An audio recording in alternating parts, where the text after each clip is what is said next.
Welcome back, everybody. My name's RIPCORD. Today I want to go over some tips and tricks for sourcing cargo for your hangar business. I'm going to be taking a deeper dive in each of the land sourcing missions and provide you with some cool tips and tricks to help you fill up your hangar as quickly as possible. But first, as always, if you like this video, always feel free to leave a comment, click the thumbs up, and please be sure to subscribe as it definitely helps out the channel. Alright, so this video is going to be a little longer because I want to go over all the missions associated with sourcing cargo via land for your hangar. So to hopefully make this a little easier, I've placed timestamps below if you want to jump ahead to a particular mission of interest. So for those of you who don't know, the recent Mercenaries DLC brought a whole bunch of updates, including some much welcomed updates to our hangar business. The biggest of these updates came when Rockstar added an option to source and sell cargo by land. What this means is that it has now become incredibly easy and quick to source cargo for your hangar. And this is important because you can now completely fill your hangar and sell it solo, without having to worry about multiple friends helping you along the way. Okay, so let's jump into this. To begin sourcing cargo, simply go to your office in your hangar and select Source from the menu screen. My recommendation is to always select and stay with one category of product. For me, I source only narcotics. If you choose multiple different products to source, you're not going to benefit from bonus money that Rockstar will give you for a certain product. This is also why you do not want to pay Rooster to go out and source cargo for you, which is another new feature in the hangar. Now, I'm not going to dive into the money, payouts, and bonuses here. There's already a multitude of videos out there already on this topic.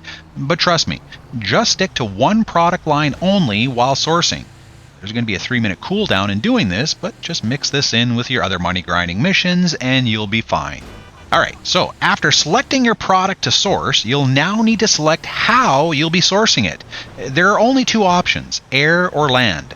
Always choose land. They're quicker, they're easier, and well, that's what this video is covering. So if you're looking for a tips and tricks video on sourcing via air, you probably don't need to be watching this. Next, my recommendations for vehicles to use.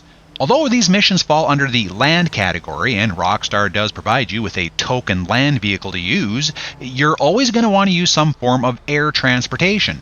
For each of these land missions, I will use either the Mark II or the Sparrow. And let me just get the elephant out of the room right here and right now. The biggest obstacle you will face in each and every one of these missions is going to be boredom. What I mean by this is that each of these missions are actually pretty easy once you get there. It's going to be the excruciatingly boring task of flying to and from your hangar that's going to make you go crazy. So you're probably thinking, why not just use the fastest vehicle in the game right now, i.e. the new F-160 jet? Well, you can, but I wouldn't recommend it. Some of these locations are tight and have limited access, which doesn't favor this aircraft. Trust me, stick with either the Mark II or the Sparrow. Okay, so here's the breakdown. As soon as you select land, Ron is going to call you with a mission. There are 4 different categories of missions. In no particular order, this is what I'm calling them. Number 1, Rooster. Number 2, the mini-sub. Number 3, the generator. And number 4, the trailer. Now, for each one of these missions, there's going to be 3 different flavors or locations. The basic idea will be the same, just different locations and possibly some different tips and tricks depending on the mission. So, without further ado, let's dive right in. Number 1, Rooster. You'll always know right away that it is a Rooster mission because, well, Ron tells you so. And this is important because the Rooster missions are the only times I will use the Sparrow. As you can see here, I always have the Mark II and Sparrow parked right outside the hangar. So, depending on the mission, I can easily jump to whatever vehicle I need. The first task is always the same. You'll first need to fly to the waypoint. All 3 of these are going to be located in the same general area, the Valley of the Desert. As you get close to the first waypoint, it's going to disappear and you'll get a call from Rooster.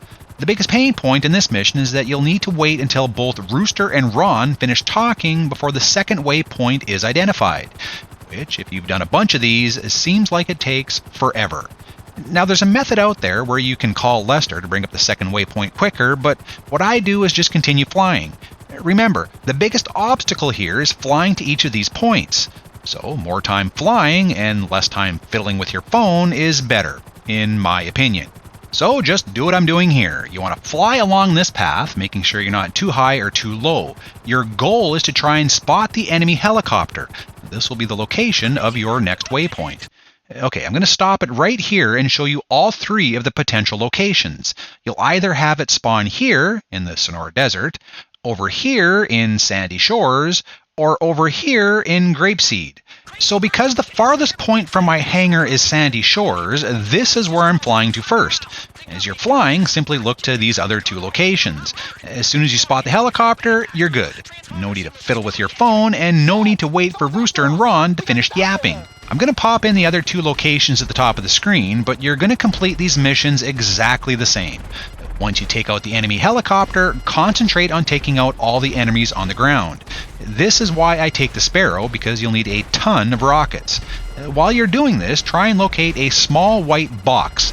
This is the cargo you'll need to steal. It's always white and blinking, so it shouldn't be too difficult to spot. You'll want to make sure you spot the cargo before all the enemies are killed, because as soon as you get close to the ground, you'll get a wanted level and the cops will be sent. Once all the enemies are eliminated, simply land near the cargo, pick it up, and then leave. You should be able to do this before any cops get close. And if you're flying high enough, you should easily clear your wanted level before you reach the hangar. Quick and easy. It should take you on average about 4.5 minutes to complete these missions. Alright, number 2, the mini sub. For the remainder of these missions, you'll be using your Mark II. So, as is the case with all of these, for the mini submissions there are 3 locations. And now I'm just going to highlight one because the walkthrough for all of them are identical. If you own a hangar at Fort Zancudo, which I recommend, your longest and most time-consuming mission will be what you're seeing here, the mini sub mission located in El Burro, the most southern end of the map. These missions are similar to the previous Rooster missions in that there will be 2 starting waypoints. But the good news here is that you simply need to fly close to the first waypoint in order for the second to appear. There's going to be some enemy NPCs at the first waypoint, but don't bother engaging them. Simply fly near it to trigger the second waypoint. The second waypoint will always be the same. It's a floating barge containing the cargo. My biggest tip here is always take out the dinghy located near the crane. What you want to do is blow it up before it starts to move. Once it starts moving to intercept you, it's a royal pain in the butkus to lock on. After you dust the dinghy, simply lock onto the remaining enemies and eliminate. Once you land, you'll want to first return the Mark II to storage. Now you can always opt out of this, but you'll be calling for it again shortly, so depending on the location where you do this, you may risk it not spawning. So I always just return it to be safe. The next step is to locate the switch that drops the cargo into the ocean. It's going to be located in one of 2 spots, on the side, shown here, or at the front of the barge as you're seeing in this video. As soon as the cutscene ends, head back to the barge where the mini sub is located. Another tip, make sure you jump in the ocean towards the back of the barge. As soon as you jump, click the button that allows you to enter a vehicle and you should just spawn directly in the sub, without having to do any swimming. Once in the sub, head to the green icon indicating the cargo. You'll need to pick it up with the front of your sub, so just get close enough and it'll automatically attach itself. Once you've picked it up, you'll get another call from Ron. And just quickly hang up and the next waypoint will appear. My next tip here is to always try and stay above the water. There'll be an enemy helicopter shooting at you, but it's not going to inflict any damage, plus it's far safer to see where you're going. Once you reach the waypoint, you'll get the next cutscene. From here, this is what you want to do. Immediately get out of the truck and shoot the enemy helicopter. You can either shoot both of the gunmen, like I'm doing here, or just blow up the entire helicopter. What I've found is that you will not get another helicopter unless you get back in the truck, which you're not going to do. So once the helicopter is taken care of, request your Mark II and arm yourself with an RPG. You'll need to continue shooting the truck until it blows up. As you're doing this, recognize that your Mark II has spawned in the minimap and slowly back your way up to this location while continuing to shoot the truck. After the truck is destroyed, typically 5 RPGs, get on your Mark II and fly to recover the cargo. Once you've collected the cargo, simply head back to your hangar and you're done. Like I mentioned earlier, this particular mission is going to be the longest and it should take on average about 8 minutes. Okay, number 3, the generator. So these missions are going to be the quickest and the easiest. As before, there are 3 different locations and you'll be using the Mark II. I'm going to walk through each one of these, but they're all basically the same. Once you arrive, you need to destroy a generator in order to open a door. Once the door is open, you run in, grab the cargo, and then leave. Bada boom, bada bing. Easy peasy. Alright, the first possible location is going to be near the train tracks in La Mesa. Now, what you'll want to do is land right about here. Right near the door you'll be entering. You can't get too close because you risk the camera spotting you.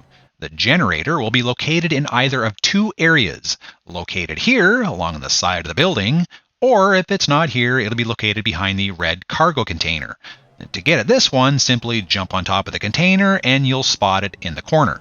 And here's my next biggest tip. As soon as the generator is destroyed, the door will open and enemy NPCs will begin arriving. So always use a sticky bomb. This will allow you some extra time to get closer to the door. As soon as you detonate, you can plant it where you're running into the newly opened door and can save a bit of time. And that's it. Once the door opens, run in to grab the glowing white cargo box and then leave. Okay, the next possible location for this mission is also in La Mesa, but it's located at the Frigid Factory.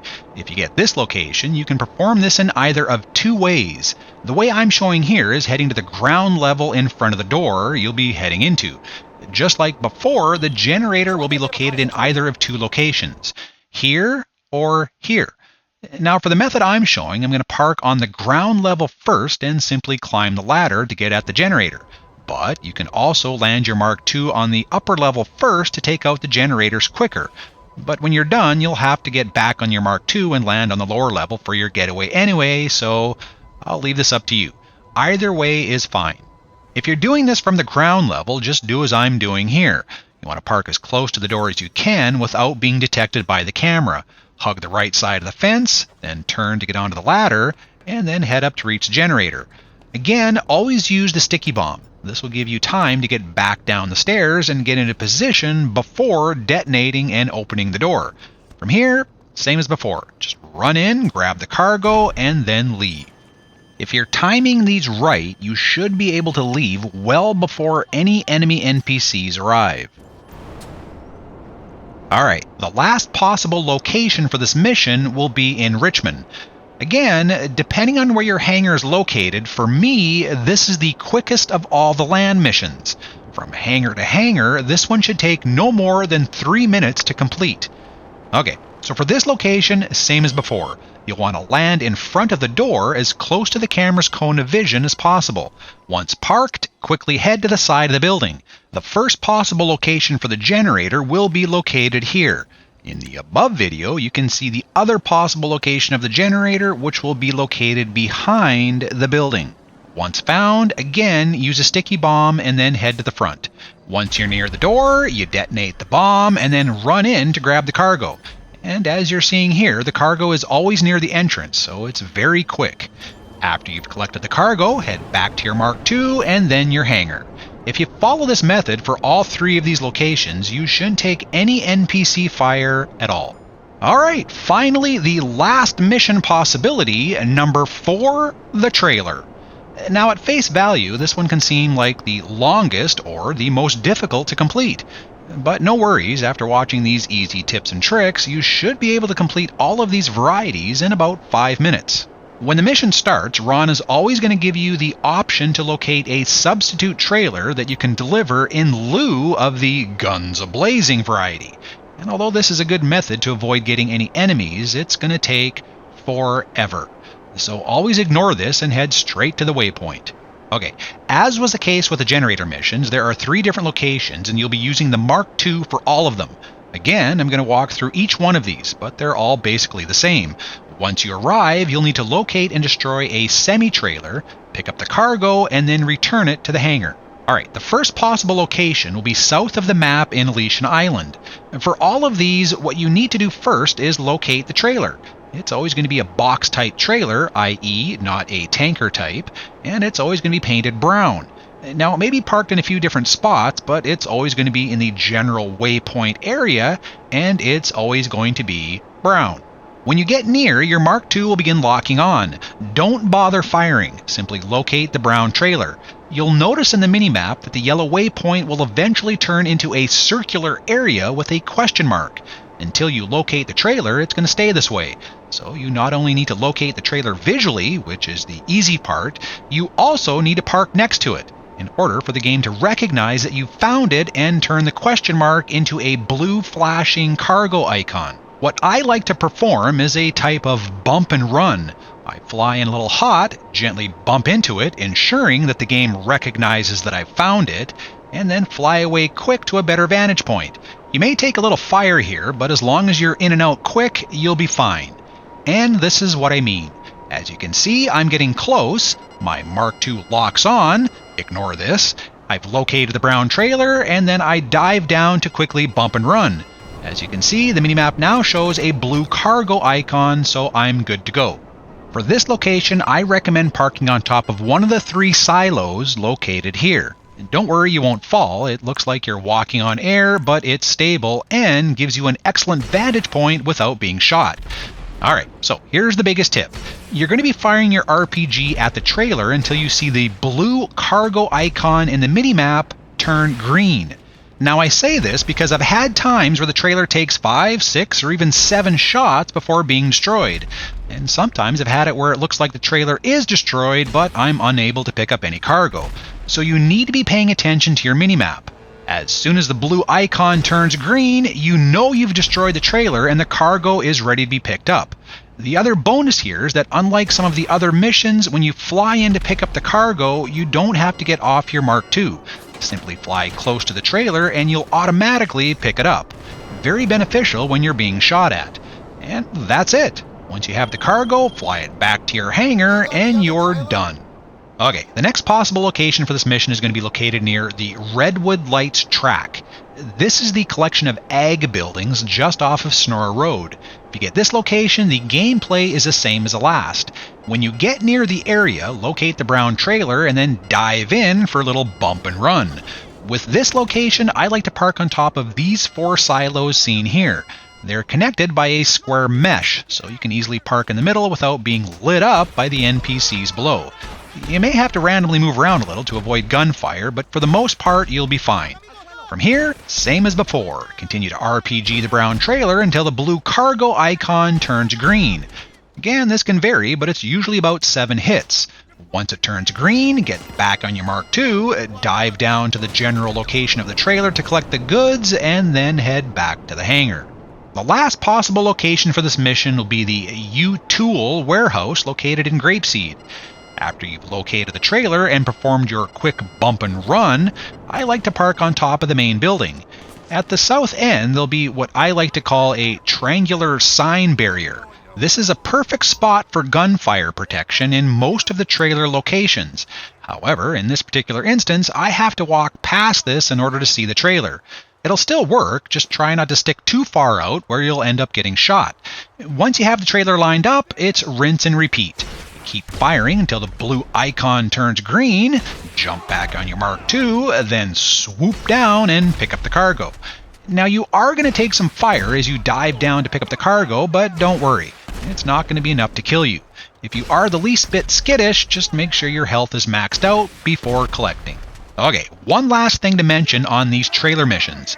There are some instances I've found where as you're rocketing the trailer, it will disappear and respawn in a different location nearby.